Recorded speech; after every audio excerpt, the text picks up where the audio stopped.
There is an anomaly in the California desert, a saltwater lake that spans 343 square miles and sits 236 feet below sea level. In its heyday, it was a paradise enjoyed by many. Now it's a home to artists, retirees, and other unique communities. Come along as we explore the Salton Sea. Our adventure starts at the Salton Sea Visitor Center. So the Salton Sea Visitor Center is part of the Salton Sea State Recreation Area. It includes a couple of campgrounds and boat access and all that kind of stuff. And we actually stayed in one of the campgrounds last night. It's actually a nice little campground. There's multiple hiking trails that you can take. Really, really beautiful. We actually, it's the perfect jumping off point for starting our journey along the Salton Sea. We actually drove down here last night. We stayed at our little camp spot. We tried to stop at the Banana Museum. The International Banana Museum was closed, y'all. We are so sad. This is totally not appealing to us. Neither was that joke. That was awful. You're in a bunch of trouble. That was a horrible joke too. It's cool. You can see how this whole trip's going to go, right? I have no comebacks for that. The plan for this trip is to circumnavigate the entire Salton Sea. So from what we've read, there are about 115 miles of shoreline. And our plan is to start here at the northern edge, which you can actually see the very northern edge of the Salton Sea right behind me. We're going to go down the west or the east side to the south and then back up the west side and see all there is to see along the way. Are you really that disappointed about the International Banana Museum? I am. We even brought bananas so we could celebrate when we got there. But since there's no museum. Do you think they have like some kind of monument to Gwen Stefani? No. Maybe. I mean, I don't know. I did read that they had a huge banana and that they had little clothes that you could dress up in and like pose with the banana. That shit's bananas. Bananas. I spelled bananas wrong. Good job.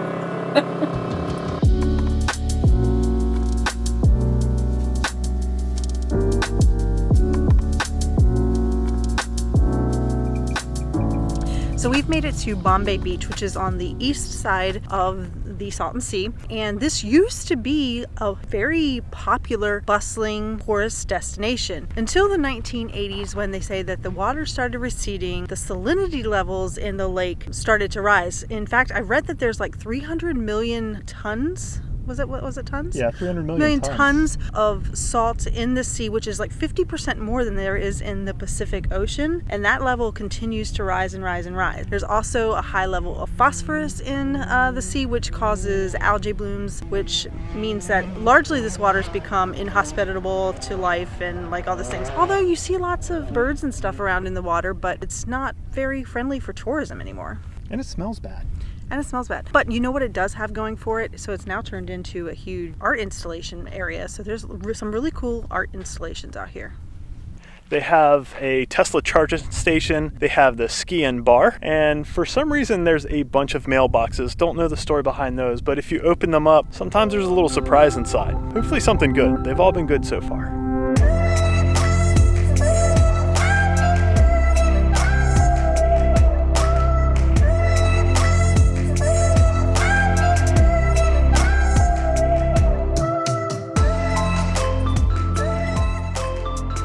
During our travels yesterday, we came across a place called Fountain of Youth RV Resort Spa. We did not know that this place had a huge number of hot springs and quite a few RV resorts that have hot springs in them. You can see our ingenious way of drying our bathing suits afterwards. But this place has steam rooms, pure mineral water baths. They have multiple just open pools that you can go in and soak, and they also have a regular pool. It's really tempting to stay another day here, but I think we're just going to push on today and see more of the sights. So I think it's worth saying that this trip may not be for everyone. We are in the middle of nowhere. It's the desert. It's desolate. It's dirty. There's lots of trash. And in all of that, there's amazingness. I can't really describe kind of like the vibe out here. It's weird. It's quirky. But it's amazing. And very artistic. So we are actually now at probably one of the most popular destinations in this area, and that is Salvation Mountain. So this installation was actually built by a gentleman named Leonard Knight. He moved here in the 80s, and over the course of 28 years, he built what you see here today. So he used bales of hay, adobe clay, and about 100,000 gallons of paint to make this. Crazy. That's insane. They still use Tex paint and other donated materials in order for the upkeep, and this place has a group of volunteers and folks that maintain the place. So the actual mountain here, they say, is about 3 stories high. You'll see that there are lots of Bible scriptures all over this. You'll see God is love on a lot of the pieces out here. And that's because that was the artist's message. He wanted to spread the word that God is love. As incredible as this place is, we just found out that there is another kind of art installation, and it has between 50 and 100 sculptures. So that's where we're headed to next. Well, this is a first. Sandy is actually driving the van. I am. Like, Jed doesn't normally let me drive. That's not true. No, he thinks I'm crazy, like crazy driver. Well, we're probably gonna die, but we probably are, but well, eventually. We're all dying. This video took a dark turn really fast. It did.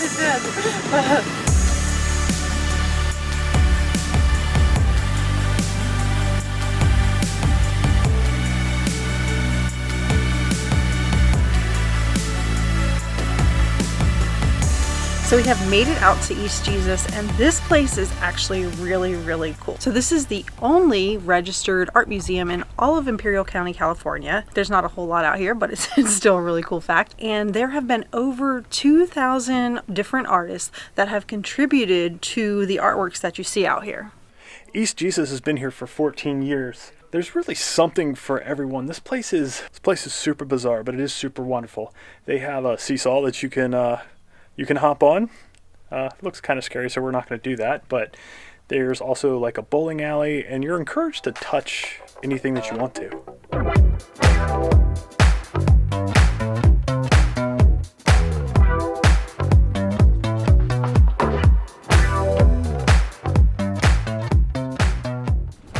We've just finished up at East Jesus. It's a really cool place. Yeah, super weird, super quirky.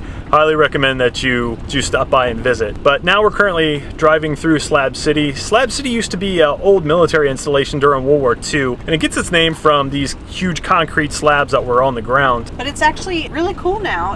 People have like built little communities out here. They're self-sustaining. There are different camps. There's a library, a church, a hostel. Pretty much everything that you need out here they have. Oh, there are even e-bike tours. Yeah, they have e-bike tours.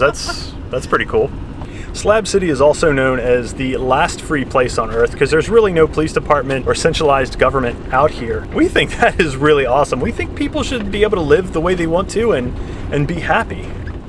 Our next destination is something I've been looking forward to. So, of course, in good old Jed and Sandy fashion, it's on private property and we can't really get out to it. Yes, we are at, they're called the Pots and Mud Volcanoes. So this whole area down here is like a hotbed of geothermal activity. There are tons of hot springs. A hotbed? A hotbed. I see what you did there.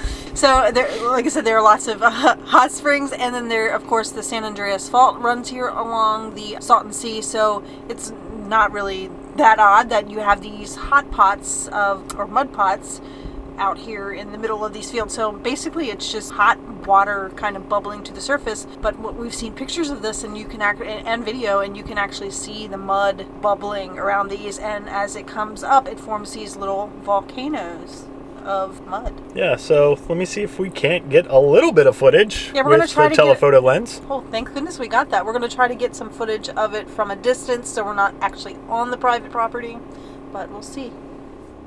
I do apologize if you can't really see the formations or the bubbling. You'll be able to see the formations, but unfortunately that's as close as we could get.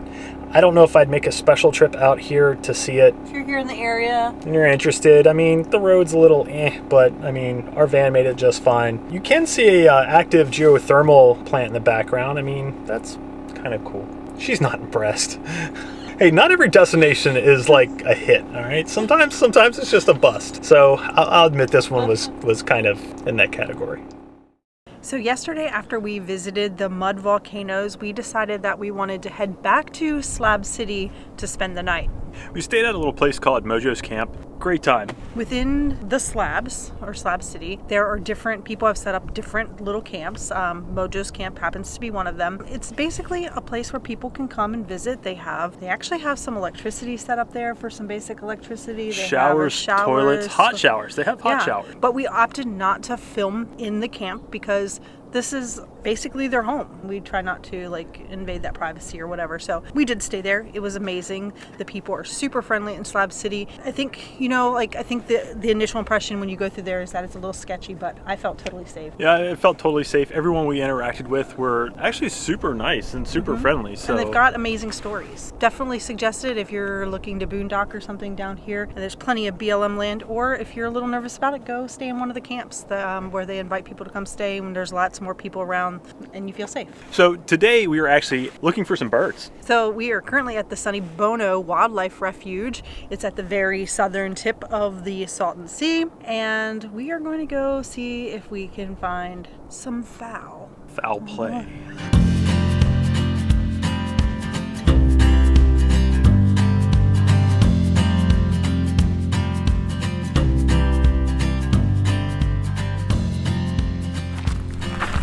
Gonna slip in here. There's a trail here at the Sonny Bono National Wildlife Refuge. It's about a mile out and a mile back. It's called the Rock Hill Trail, and it brings you out to Rock Hill, which is a little rock formation here. It's about 1/8 of a mile actually up the formation to the viewpoint. The rest of it's relatively flat. It leads to gorgeous views of the Salton Sea and birds. That's why you're here. So just a little bit of information about the area. There have been over 400 different species of birds identified here around the Salton Sea. It's a huge migratory area for a lot of these birds. There's a sign up front that actually says this is an important bird area. You know we're telling the truth then. That's right. VIB, very important bird. You do also get an amazing view of all the geothermal plants in the area. You can see, let's see, 1, 2, 3, 4, and it looks like they're drilling some more. So they actually are used to generate power, just kind of like the mud pots we were at yesterday. This rock formation, they say, was actually formed by geothermal activity in this area as well. There's this little sign down there that talks a little bit about the geothermal activity. It's about 700 feet down. Is that what it said? 700 feet? Like deep, you like kind of start to run into that molten lava, and you didn't read the sign. I have no clue what she's talking about. There's a door to Narnia apparently that I don't know about. But it's pretty. It's beautiful up here. Well, the Wildlife Center was absolutely birdtastic. I'm going to steal one of Jed's corny jokes. It was birdiful. It was really birdiful. Told you that we were going to drive all the way around the Salton Sea, but after talking to some locals, we decided that it was better that we not do that because it's mostly residential and geothermal plants on that side, so we're going to skip the western portion. Now, just kind of as a final thought on the Salton Sea, I don't necessarily think this trip is for everybody. Some people will appreciate it, and I think some people will be turned off by it. It's a weird, wonderful, wacky, quirky, I don't know. It's worth a visit. It's absolutely beautiful along the Salton Sea, but keep in mind that this is an alternative style of living a lot of these people live by down here. So you're not going to find like the big fancy restaurants or like any of that kind of stuff. The state park or recreation area was fantastic. Some people may be a little nervous by going into places like the Slabs or Slab City. We felt completely safe, but you know, some people may not enjoy it. Like Sandy said, I think it's worth at least one visit in your lifetime, especially if you're in the area. Absolutely stop by. Oh yeah, we'll definitely come back. I mean, like we would come back. All right, guys, that's going to do it for this video. Make sure you hit that like, subscribe, and notifications buttons all in like a fury, like all at once. Try to hit them all at once. Just hit them, slam them, like karate. She's been watching too much Cobra Kai. I did watch Cobra Kai. You should watch that too. So that's going to do it for this video. And until next time, stay wonderful. Call it a day.